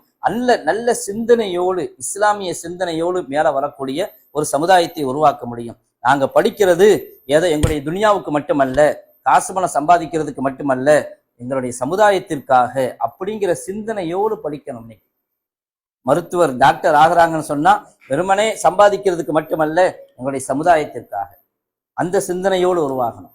அப்படி உருவாகணும்னு சொன்னா நம்முடைய மொஹல்லாவில் உள்ளவங்களை அதற்காக ஒன்று சேர்க்கணும். அவங்களுடைய தேவைகள் என்னங்கிறத பார்க்கணும். நம்முடைய இமாம்களை வைத்துக் கொள்ளணும், ஊர்ல உள்ள உலமாக்களை அதற்கு உதவிக்கு எடுத்துக்கொள்ளணும். அவங்களையும் வைத்து ஆலோசனை செய்து இன்றிலிருந்து நாம என்ன செய்யணும், என்ன செய்தால் இருக்கக்கூடிய பிரச்சனைகள் தீரும், உலமாக்களை வைத்து ஒரு மசோலா செஞ்சு அவர்களுக்கு அதற்கான பயிற்சி மையங்களை கொடுக்கணும், உருவாக்கணும், அதற்கான ஆலோசனைகள் வழங்கணும். கவுன்சிலிங்கிறது திருமணத்திற்கு மட்டுமானதல்ல, ஒவ்வொரு நிலையிலும் கவுன்சிலிங் கொடுக்கணும். 10வது படிக்கிறவனும் கவுன்சிலிங் தேவைப்படுது, 8வது படிக்கிறவனும் கவுன்சிலிங் தேவைப்படுது, அவரவர்களை தனித்தனி தபக்கா வாரியாக பிரித்து அவர்களுக்கு யோசனை கொடுக்க வேண்டும். இன்னைக்கு சொல்லிட்டு இருக்கிறாங்க, நாங்க பர்சனல் லா கொண்டு வந்து, அதாவது சிவில் சட்டத்தை கொண்டு வந்துருவோம் இந்த வருஷத்துல இருந்து. அப்படியே வந்தாலும் என்னென்ன நடக்க போகும் என்பது நமக்கு தெரியாது, அல்லாஹ் அறிந்தவன். ஆனால் அதற்கு நம்முடைய சமுதாயத்தை நாம் தயார்படுத்தணும். எங்களுடைய பிரச்சனையே, குடும்ப பிரச்சனையே நாம கோர்ட்டுக்கு கொண்டு போனாதான் சிவில் சட்டம் வேலை செய்யும், இல்லையா? எங்க குடும்ப பிரச்சனையை நாம எதற்காக கோர்ட்டுக்கு எடுத்துட்டு போகணும்? எங்களுக்குள்ள ஏன் தீர்க்க கூடாது? அப்படிப்பட்ட மனோநிலையை ஏன் உருவாக்க கூடாது? கணவன் மனைவிக்கு மத்தியில பிரச்சனைன்னு சொன்னா மார்க்கம் வழிகாட்டிய வழியில் அதை கொண்டு போகணும். சேர்த்து வைக்கிறதுக்கு வழியை பார்க்கணும், பிரிச்சு வைக்கிறதுனா நிலைன்னு சொன்னா அதுக்கு என்ன வழின்னு பார்க்கணும். ஆனா இதை கொண்டு போய் கோர்ட்டுக்கு போகும் பொழுது அப்பதான் நம்ம பர்சனலா பாதிக்கப்படும். கோர்ட்ல என்ன சொல்றானோ அதான் கேட்கணும்னு சொல்லி போயிட்டோம்னு சொன்னா இதுல மார்க்க ரீதியாக வமன்னம் யஹ்கும் பிமா அன்ஸல் அல்லாஹ் ஃபஉலாயிக ஹுமுல் காஃபிரூன், அல்லாஹ் இறக்கி வைத்த ஒன்றை கொண்டு யார் தீர்ப்பு செய்யவில்லை அவர்கள் காஃபிர்கள் என்று அல்லாஹ் சொல்லுவான். நம்ம ஷரியத்துடைய சட்டத்தை விட்டுட்டு கோர்ட்டுக்கு போறோம்னு சொன்னா அது நம்முடைய இஸ்லாத்தை விட்டு வெளியாக்கிறோம். அப்ப நம்ம சமுதாயம் இஸ்லாத்தை விட்டு வெளியே போகக்கூடாதுன்றா அது நமக்குள்ள இருக்கணும். அந்த பிரச்சனைகள் சிவில் சட்டமே அமலுக்கு வந்தா கூட நம்ம ஷரியத்தின்படி வாழ முடியாதுன்னு கிடையாது. எப்ப எங்களுடைய சொத்து பிரச்சனை, எங்களுடைய குடும்ப பிரச்சனை, கணவன் மனைவி பிரச்சனை, இதையெல்லாம் நமக்குள்ளேயே மார்க்கம் எப்படி வழிகாட்டிலே வழங்கி இருக்குதோ அப்படி நாங்க முடிவு செஞ்சுக்கிறோம்னு சொன்னா எந்த கோர்ட்டும் தானாக வந்து தலையிட முடியாது, எந்த அரசாங்கமும் தானாக வந்து தலையிட முடியாது. நாம அந்த வாசலுக்கு போகும்போதுதான் அந்த பிரச்சனைகள்லாம் வரும். அப்போ சமுதாயத்தை எப்படி பழக்கணும்னு சொன்னா எங்களுக்கு ஏற்படக்கூடிய பிரச்சனையை பள்ளிவாசலில் தீர்த்து கொள்வோம். இங்க இருக்கக்கூடிய சங்கத்தின் மூலமாக, பொறுப்பாளர்களின் மூலமாக. சிலருக்கு லாபம் வரும், சிலருக்கு நஷ்டம் வரும். கோர்ட்லயும் அதான் நடக்கும், இல்லையா? கோர்ட்லயும் அதான் நடக்க போகுது. இதை நாம் அனுசரித்து கொள்ள வேண்டும், சகித்து கொள்ள வேண்டும். எங்களுக்கு சாதகமான ஆட்கள் எப்பவுமே தோக்கக்கூடாது அப்படிங்கிற நோக்கத்துல வேலை செய்யும் போதுதான் பிரச்சனை வரும். நிர்வாகிகள்ல மாப்பிள்ளை வீட்டுக்கு சாதகமானவங்க இருக்கிறாங்க, அதனால அவருக்கு தோதுவாகத்தான் அவங்க தீர்ப்பு செய்வாங்க அப்படிங்கிற பல குற்றச்சாட்டுகள் பல இடங்கள்ல வருதுன்னு சொன்னா நம்ம பொறுப்புல இருக்கிற நேரத்துல நம்ம பொறுப்புக்கு முக்கியத்துவம் கொடுக்காம வெறும் சுயநலத்துக்கு முக்கியத்துவம் கொடுக்கும் பொழுது பிரச்சனை வரும். அப்ப அதை விட்டும் தவிர்த்து அந்த சுயநலத்தை விட்டுறணும். அப்படி சமுதாயத்திற்காக நாம் நம்மை அர்ப்பணிக்கும் பொழுது அதன் மூலமாக நமக்கு எல்லா பிரச்சனைகளையும் எதிர்கொள்ள முடியும். யாரும் வெளியே இருந்து நமக்கு எந்த தொந்தரவும் தொல்லையும் கொடுக்க முடியாது. நம்ம சமுதாயத்தை பார்ப்பதற்கான நல்ல வழிகளில் நல்ல திட்டங்களை தீட்டி அதற்கான முயற்சிகளை முன்னெடுத்து இந்த ஒரு அவையின் மூலமாக இங்கிருந்து செல்லும் பொழுது நல்லதொரு நோக்கத்தோடு இலக்கோடு நாம் செல்வோமையானால் அல்லாஹுடைய கிருபையிலே நம்முடைய சமுதாயத்தில் நல்லதொரு மாற்றம் ஏற்படும். அது ஆண்களுக்கு மத்தியிலே, பெண்களுக்கு மத்தியிலே என்னென்ன செய்ய வேண்டும் என்பதை நாம் கவனமாக அதை யோசித்து நம்முடைய சமுதாயத்தை கட்டுக்கோப்பாக வைப்பதில் நாம் வெற்றி பெற்று விட்டால் உண்மையிலேயே இந்த ஊர் இது போன்று இந்த ஊர் மற்ற ஊர்களுக்கு ஒரு முன்மாதிரியாகவும் ஆகும். இன்ஷா அல்லாஹ். அல்லாஹ் தௌஃபீக் செய்தல்வானாக. இதுவரை நமக்கு முன்னாலே இருக்கக்கூடிய பிரச்சனைகள், சவால்கள் எப்படியெல்லாம் சமாளிக்கலாம் அப்படிங்கிறத பற்றி சொன்னாங்க. இது சம்பந்தமாக சங்கங்கள் இருக்குது, பள்ளிவாசல் ஜமாத்துகள் இருக்குது. உங்களுக்கு ஏற்படக்கூடிய சந்தேகங்கள், கேள்விகள் இருந்தால் நம்ம சிறப்பு விருந்தினர்களை கேட்கலாம். அரசாங்கங்கள் எங்களுக்கு ஹெல்ப் பண்ண வேண்டியிருக்கு அப்படின்னு கேட்குறதுக்கு ஜமாத்து முன் வர்றதில்லை. ஒரு காலங்களில் நான்லாம் தலைவராக இருக்கும்போது இது பண்ணுறதுக்கு அதுக்கான எங்களுக்கு ஒரு ஒட்டுமொத்த ஒரு கருத்தோட செயல்படுவதற்கு ஆள் இல்லை. ஜமாத்து செயல் இருந்தது போல் ஓடிக்கிட்டு இருக்கு.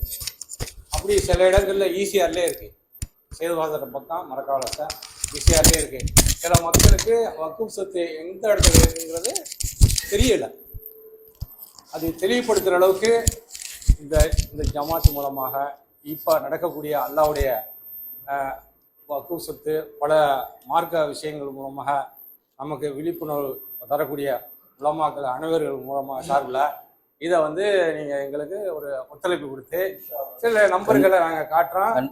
அரசாங்கத்திலே நீங்கள் பண்ணி அதுக்கு என்ன வழிபாடு செய்யணுமோ, அதுக்கு அதில் என்ன வளர்ச்சி கொண்டாடணுமோ அதுக்குள்ள ஏற்பாடுகளை இந்த உலமாக்கள் கண்டிப்பா இந்த சங்கத்தையும் தொடர்பு கொள்ளுங்க, உலமாக்களையும் தொடர்பு கொள்ளுங்க. உங்களுக்கு நல்ல வழி காட்டுவாங்க. என்னுடைய ஒரு வழியா அல்லாவுடைய சொத்து விஷயத்துல அரசாங்கம் எதுவும் தலையிடாது. நம்ம கோர்ட்டுக்கு போகாத வரைக்கும் போக வேண்டியதில்லை, போக வேண்டியது செஞ்சிடலாம். அதுக்கு எங்களுக்கு ஒத்துழைப்புக்கு உலமாக்கள் இருக்கிறாங்க.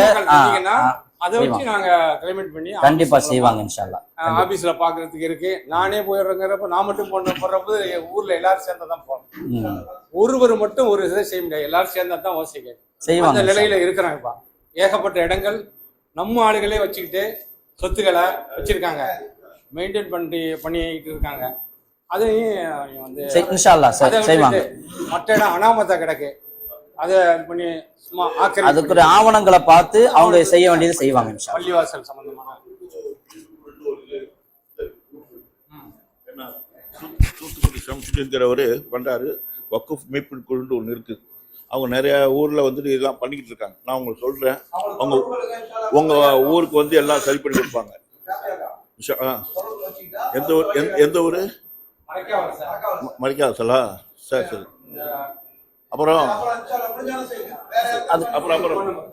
இப்போ அதிராமண்டலத்தை பொறுத்த வரைக்கும் இப்போ மாஷா அல்லாஹ் இது நல்ல ஒரு கூட்டம்.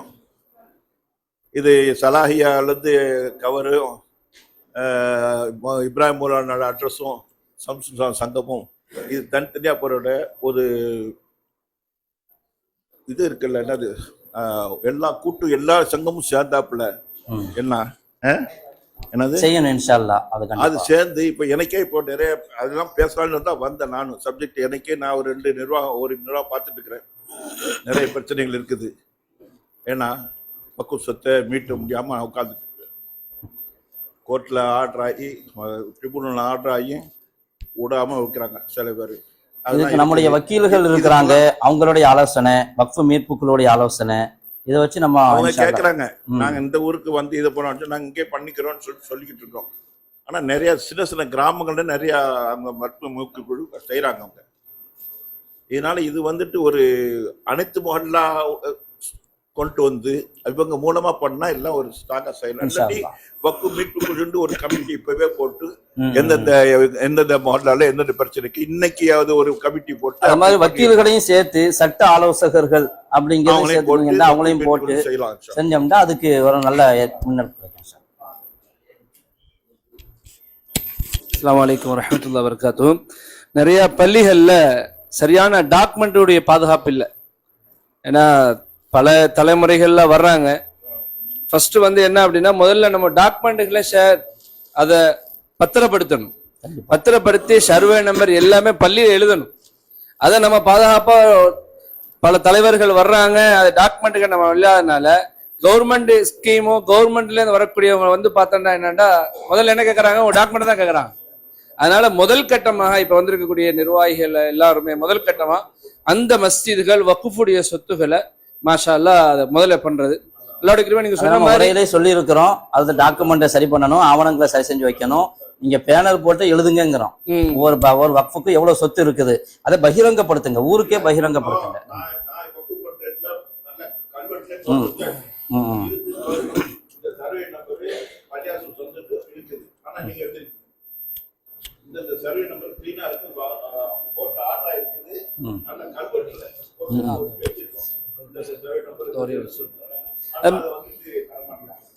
நம்ம கல்வி விஷயமா முயற்சி செய்யணும், அதுக்கு நம்ம சட்ட ரீதியான முயற்சி எடுக்கணும்.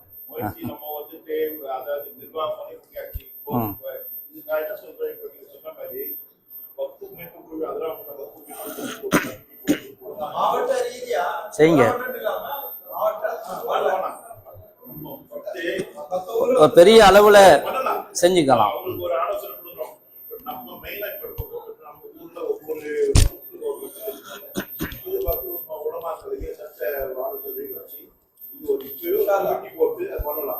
அதே மாதிரி கேரியர் கைடன்ஸ் சொன்னீங்கல்ல, முக்கியமான விஷயம் என்னன்னா, நம்ம ஊர்கள்ல அதிகமான அரசு துறைகள் ஏற்கனவே முன்னாடி இருந்திருக்கிறாங்க.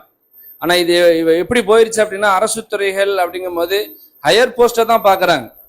ஆனா லோயர் கிளாஸ்லயும் 10th முடிச்சாலே கவர்மெண்ட் எம்ப்ளாயிஸ் நிறைய இருக்குது. இப்ப நானும் ஒரு கவர்மெண்ட் எம்ப்ளாயா தான் இருக்கிறேன் மாஷா அல்லாஹ். ஆனா அங்க போகும்போது நம்மளை பார்க்கக்கூடிய பார்வைகள் எப்படிங்க, நான் அல்லாவுடைய கிருபை கொண்டு எலெக்ஷன் டியூட்டி போறேன், எக்ஸாமினேஷன் டியூட்டி போறேன், கலெக்டர் மீட்டிங் போறேன். அப்படிங்கும் போகும்போது நம்ம சமுதாயத்துல இருக்க போகும்போது என்ன அப்படின்னா, முக்கியமா அது எந்த போஸ்டா இருந்தாலும் சரி, அது ஒரு பியூன் போஸ்டா இருந்தாலும் சரி, ஹையர் போஸ்டா இருந்தாலும் சரி, முதல்ல எம்ப்ளாயிஸ் பதிவு பண்ணணும். ரிஜிஸ்ட்ரேஷன் எம்ப்ளாய் பதிவு பண்றதே கிடையாது. அதனால கேரியர் கைடன்ஸ் ஒவ்வொரு முஹல்லா வாரியாக அதுக்கு வந்து நிர்வாக ரீதியாக நடவடிக்கை எடுக்கணும்னு சொல்றோம். SSLC முடிச்சாலே அது வழிகாட்டணும்.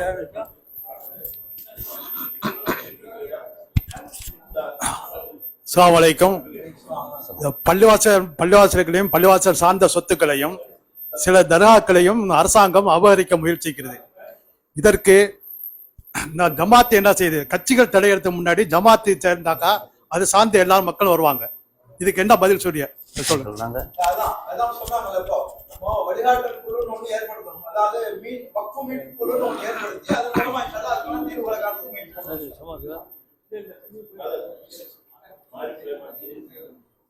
அது மாதிரி வாலிபர்களுக்கான முன்னெடுப்பையும் எடுக்கிறதுக்கு ஒரு பெரிய முயற்சி எடுங்க. அஸ்ஸலாமு அலைக்கும். அஸ்ஸலாமு அலைக்கும். இப்போ மௌலவி சொன்னாங்க இந்த வேலை வாய்ப்பு விஷயமா எல்லா வகையிலையும் நம்ம இங்கே முதல்ல ஒரு 5-6 வருஷத்துக்கு முன்னே நீட்டுக்காக இங்கே நம்ம முயற்சி பண்ணாங்க. நிர்வாகத்தில் யாருமே வரல. ரொம்ப தூரத்தில் புதுக்கோட்டை பக்கத்துலேருந்து ஒரு சுப்பிரமணியன் ஒருத்தர் அட்மிஷன் கேட்டிருந்தார். ரொம்ப வருத்தத்துக்குரிய விஷயம். என்னன்னு சொன்னா பாலர் வகுப்புலே, அதாவது 8வதுலேயே நம்ம வந்து குழந்தைங்களுக்கு சம்பந்தமா பேசணும். தாய் தப்பனுக்கு அந்த விழிப்புணர்வு கிடையாது. அவங்க எப்படின்னு சொன்னா 10வதுக்கு மேல தாண்டது இப்ப கஷ்டமா போச்சு. 12th இதாயிட்டாங்க, டிராப் அவுட் ஆயிடுறாங்க. காலேஜில் உள்ள எடுக்கிறது எல்லாம் பிகாம், பிபிஏ, கம்ப்யூட்டர் சயின்ஸ், இது மாதிரி மேனேஜ்மெண்ட் கோர்ஸும் எடுக்கிறாங்க. யாரும் சயின்ஸ் கோர்ஸுக்கு போறது கிடையாது. ஏன்னா சோம்பேறித்தனம். இத சகோதரர் நிஜாமுதீனும் நானும் பல முறை டிஸ்கஸ் பண்ணிட்டு இருக்கோம். இது கவுன்சிலிங் வந்து 8வது 7வதுலேயே குழந்தைங்களுக்கு தேவைப்படுது. கண்டிப்பா அதே மாதிரி பெற்றோர்களுக்கும் தேவை. ஒரு ஜூம் மீட்டிங் போட்டு அவங்கள வந்து வெளிநாட்டில் இருக்கக்கூடிய தகப்பனோட இங்க கனெக்ட் பண்ணணும். அது வரைக்கும் வந்து இது விழிப்புணர்வு வரவே வர ரொம்ப கஷ்டம். ஏன்னு சொன்னா பையனும் சோம்பேறித்தனத்தினாலதான் வந்து சயின்ஸ் கோர்ஸ் எடுக்க மாட்டேங்கிறாங்க. கேட்டாக்கு நேரம் இல்லை, விளையாடுறதுக்கு நேரம் இல்லை அப்படின்றாங்க. சரி, அதுலயாவது சரியா இருக்கிறாங்களான்னு சொல்லிட்டு நாங்க கிட்டத்தட்ட 20 பேருக்கு நாங்க வந்து அஃபா மூலமா, அந்த ஸ்போர்ட்ஸ் அகாடமி மூலமா பையனுக்கு இன்ஃபார்ம் பண்ணோம். யாருமே வரல. இங்க ஸ்டார்ட் பண்ண இங்க நடத்தினோம், இங்க யாருமே வரல. கடைசியில 10 பேர்ல நான் ஒருத்தன் தான் தேறி நின்றுட்டு இருக்கேன்னா. அதனால வந்து இந்த பையனுக்கு வந்து தாய் தகப்ப ரொம்ப ரொம்ப ரொம்ப ரொம்ப முக்கியம். இங்க 2வது அடுத்த கிட்ட மேனேஜ்மெண்ட்லயே, இங்க ஸ்கூல் மேனேஜ்மெண்ட்லயே அவங்களுக்கு சரியான இது கொடுக்கறது கிடையாது. அதே ரொம்ப முக்கியமா பார்க்க வேண்டியிருக்கு. ஏன்னா பையனும் போற பையனுள்ள அவங்க வந்து என்கரேஜ் பண்றதே கிடையாது. மேனேஜ்மெண்ட் கோர்ஸுக்கே என்கரேஜ் பண்றாங்க தவிர சயின்ஸ் கோர்ஸுக்கே என்கரேஜ் பண்றதே கிடையாது. இதுல வந்து ஸ்கூல் லெவல்ல இருக்கக்கூடிய மேனேஜ்மெண்ட்ல உள்ளவங்க கொஞ்சம் கவனமா பார்க்கணும். சஹாப்தியாக்க மாதிரி இந்த இதுல உள்ளவங்க இதை கவனத்துல எடுத்துக்கணும். சயின்ஸ் கோர்ஸுக்கு இது பண்ண சொல்லுங்க. அஸ்ஸலாமு அலைக்கும்.